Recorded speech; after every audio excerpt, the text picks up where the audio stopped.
Hey guys, this is the Klimt Echolette that's going up on eBay for starting at $1 as a project. I'm going to show you what I think I've discovered about it so far. I bought it and knowing that it wasn't working, and I made a cable for the 5-pin output for instrument level. But the cable I made out of a MIDI cable, so half of it's unshielded. So I'm not going to include that in the auction. Really needs a proper shielded cable made for it. It's just a standard 5-pin connector like a MIDI cable. Pin 2, which is at 90 degrees, middle of the smiley face of the pins. That's your common. Pin 1, which is far left on the connector that's mounted on the chassis. That's your tip for instrument level. And pin 3 is your tip for line level, so you can actually make a custom breakout cable that would give you instrument and line out levels simultaneously.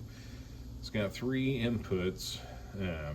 Both of these first 2 inputs are actually 2 tube gain stage mic preamps, but they've got plenty of adjustment for instrument level input, and then they rock and roll if you want to overdrive the 2 tube preamp section as a distortion.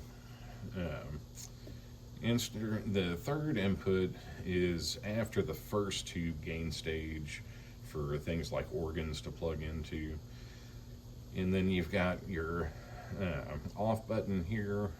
This is on with no repeats, long repeat setting, short repeat setting. These are supposed to be, I think, each playback head volume, or maybe record head volume, I think actually. This first one does funky things.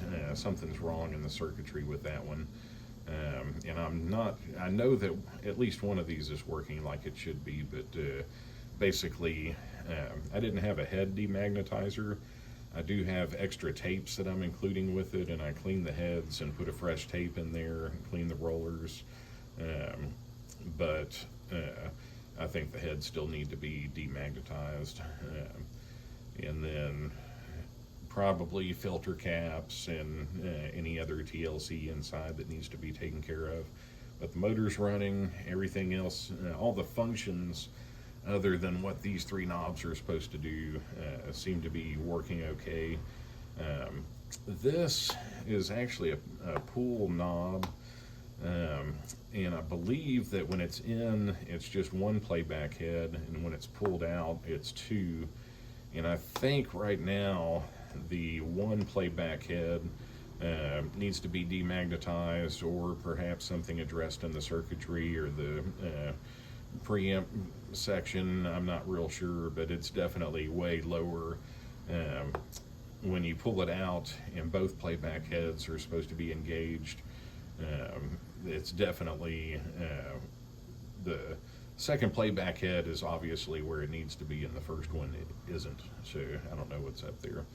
This is a tone control for the delay only, for the echoes, and it's fully functioning. And then this is your reverb, they call it reverb control, but it's the level of the echoes, and it's doing what it's supposed to do. So everything seems to be good except for something in this part of the circuitry, and then probably just basic maintenance. So I'll give you an idea here.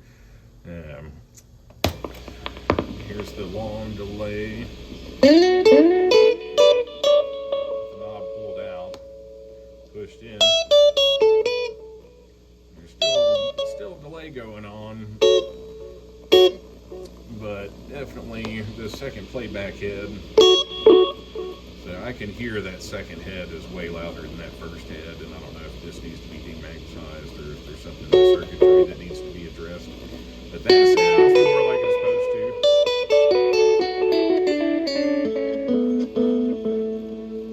Getting back to this preamp section, the EQs, these trim pots are a little dirty. That brightens it up, that darkens it up quite a bit. And then if you really want to rock and roll, you can crank this thing through both of those tubes.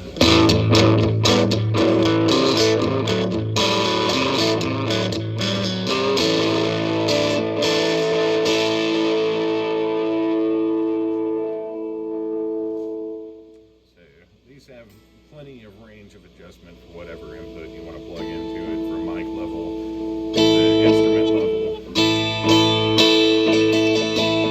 And then this third input is after those, after that first tube gain stage, for things like the electric organs at the time that had a little hotter output than instrumental. So it's a good level, but it's not quite as delicious as plugging in through both of those tube gain stages and then finding the amount of dirt that you want. And then the short setting.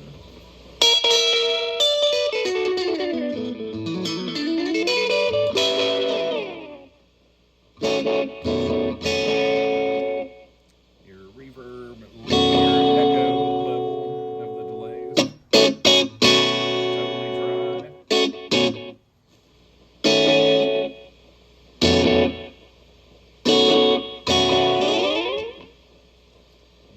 Duration.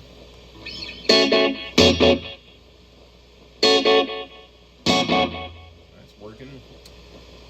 Tone of the echo of that's dark. That's brighter. That's brighter.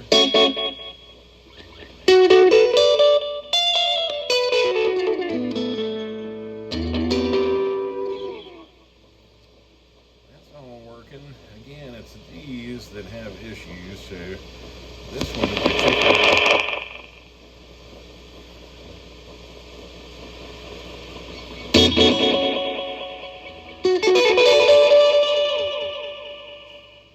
Anyway, there's something going on with this knob in the circuit.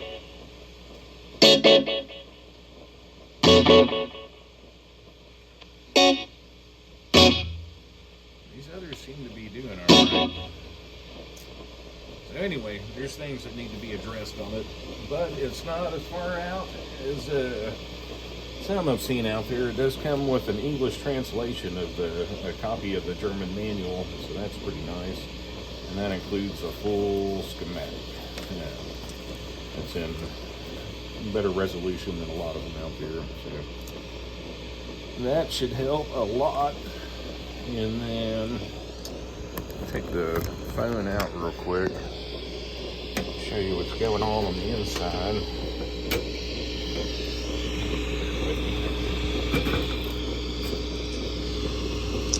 So it's got 6 preamp tubes total. These are all 12AX7, 12AX7, 12AX7, 12AX7, 12AU7. Trim pots here on the back, but I don't really know what they do. And then see the motor's running. If it were me, as far as things that would need to be done, I would go ahead and just address the filter caps right off the bat. Change out both of these rollers, which are available on eBay, and then demagnetize the heads, clean everything real good, and then figure out what's going on with this part of the circuitry. And then I think you'd be there. Definitely not a bad project. So I hope that helps. Gives you a little bit of confidence in what you're dealing with. If you've got any questions, holler at me. I'll be glad to answer.